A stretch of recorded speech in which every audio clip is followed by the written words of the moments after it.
जतमध्ये digital war. Gopichand Padalkar यांचे digital फलक फाडल्यानंतर शहरात जयंत पाटलांच्या विरोधात विडंबनात्मक डिजिटल फलक झळकले. सांगलीच्या जत साखर कारखान्यावरून आमदार जयंत पाटील आणि भाजपा आमदार गोपीचंद पडळकर यांच्यातला संघर्ष आणखीन वाढणार आहे.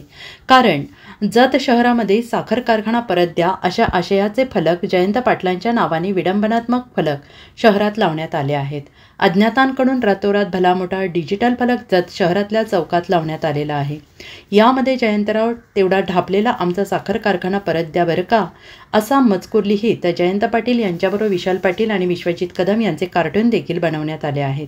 काल जत शहरातले गोपीचंद पडळकर यांचे डिजिटल फलक फाडण्याचा प्रकार घडला होता. त्यानंतर रातोरात जयंत पाटलांच्या विरोधातले डिजिटल फलक जत शहरामध्ये लावण्यात आले आहेत.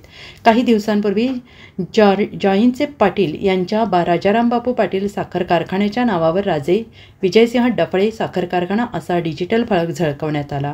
त्यामुळे हा डिजिटल वॉर आणखीन वाढणार असल्याची शक्यता व्यक्त केली जाते आहे. Bureau report SBN Marathi Jat.